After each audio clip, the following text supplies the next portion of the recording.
Hello, praise the Lord. இந்த நாளுக்கான வேத வசனம் அப்போஸ்தலர் 1 அதிகாரம் 8வது வசனம்.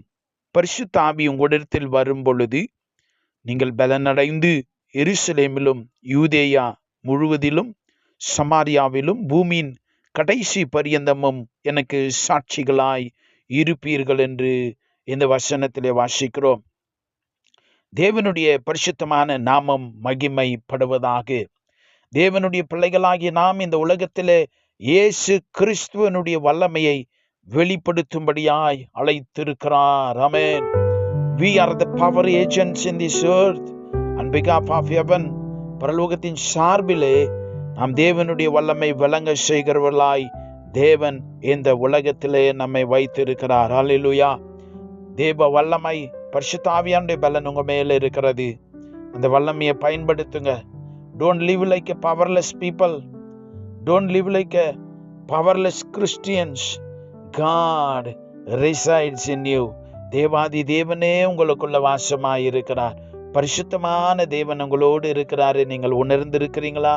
உங்களுடைய ஆவியில உணர்ந்து பாருங்கள். அவரோடு பேசுங்க. அவர் உங்களோடு இடைப்படுகிறதை நீங்கள் கேட்பீர்கள். அல்லேலூயா. அவர் உனக்குள்ளே வாசமாய் இருக்கிறார். In the name of Jesus, when you command, hallelujah, உங்களுக்கு அந்த வல்லமையை தேவன் பகிர்ந்து கொடுத்திருக்கிறார்.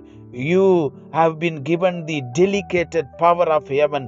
பரலோகத்தினுடைய வல்லமையை, இயேசு கிறிஸ்துவின் வல்லமையை உங்களுக்கு பகிர்ந்தளித்திருக்கிறார். ஆமென். உங்களுடைய வாழ்வில, உங்களுடைய ஆவி ஆத்ம சரீரத்தில் அந்த தேவனுடைய வல்லமையை முதலாவது பயன்படுத்த ஆரம்பியுங்கள். You will be totally free. You will see the mighty hand of God moving. தேவனுடைய மகிமையை காண்பீர்கள், விடுதலையை காண்பீர்கள். தேவனுடைய மகிமையான பிரசன்னத்தை நீங்கள் உணர ஆரம்பிப்பீர்கள். அல்லேலூயா. தேவனுடைய வல்லமையை பயன்படுத்துங்க. கிறிஸ்தவ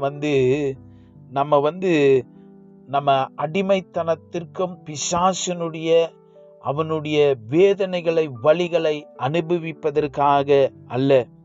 விசுவாசினுடைய அதிகாரம் என்று சொன்னால் அதை வல்லமையாய் பிசாசுடைய வல்லமையை அடக்குவதற்கு, அந்த இருளின் கிரிகைகளை இயேசுவின் நாமத்தில் எதிர்ப்பதற்கு, பிசாசுடைய வழிகளை, இருளின் அதிகாரத்தை சகித்து கொண்டு சும்மாய் நாம் உட்கார்ந்து கொண்டிருப்பதற்கல்ல, பிசாசுடைய தாக்குதல்களை நாம் சகித்து கொண்டிருப்பதற்காய் அல்ல.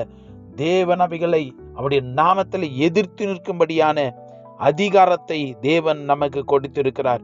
நீங்க இயேசுவின் நாமத்தை சொல்லி அந்த வல்லமையை பயன்படுத்துகிற பொழுது பரலோகம் அதை உங்களுக்கு அப்ரூவல் செய்கிறது. ஆமென். அதனால எனக்கு அன்பான தேவனுடைய பிள்ளைகளே, உங்களுக்கு கொடுத்திருக்கிற தேவ வல்லமையை பயன்படுத்துங்கள். அப்பொழுது அவர் செருபாபேலுக்கு சொல்லப்படுகிற கர்த்தருடைய வார்த்தை என்னவென்றால், பலத்தினாலும் அல்ல, பராக்கிரமத்தினாலும் அல்ல, என்னுடைய ஆவினாலே ஆகும் என்று சேனைகளின் கர்த்தர் சொல்லுகிறார். அல்லேலூயா. தேவனுடைய பரிசுத்தமான நாமம் மகிமைப்படுவதாக. ஜெபிக்கலாம். பரலோகத்தின் பிதாவே, உம்முடைய வல்லமையை எங்களுக்கு தரிப்பித்தீரே, உமக்கு ஸ்தோத்திரம். இந்த உலகத்திலே நாங்கள் உம்முடைய வல்லமையினாலே நிரம்பி ஆண்டவரே அதிகமான பரிசுத்தாவின் பலத்திலே நாங்கள் திடனடைந்து அந்த வல்லமையை நாங்கள் பயன்படுத்துகிற கிருபைகளை உடைய பிள்ளைகளுக்கு தருவீராக ராஜா. நாங்கள் பொல்லாத தாக்குதலுக்கும் பிசாசுடைய தந்திரங்களுக்கும் அடிமையாகாதபடி உடைய வல்லமையினாலே சகல ஆண்டவரே எல்லா சத்துருவின் கிரிகைகளை எங்களுடைய ஆவி ஆத்ம சரீரத்திலே நாங்கள் ஜெயம் பெற்று வாழ கிருபை செய்வீராக. உடைய மகிமையான வல்லமைக்காய் ஸ்தோத்திரம். பரிசுத்த ஆவியானவரே, உடைய மகிமைக்காய் ஸ்தோத்திரம். உடைய பிரசன்னத்துக்காய் ஸ்தோத்திரம் ராஜா. எங்களை உடைய அதிகாரத்துக்கும் ஆளுகைக்கு ஒப்பு கொடுக்கிறோம். இயேசுவின் நாமத்தில் ஜெபிக்கிறோம் பிதாவே. ஆமென். God bless you.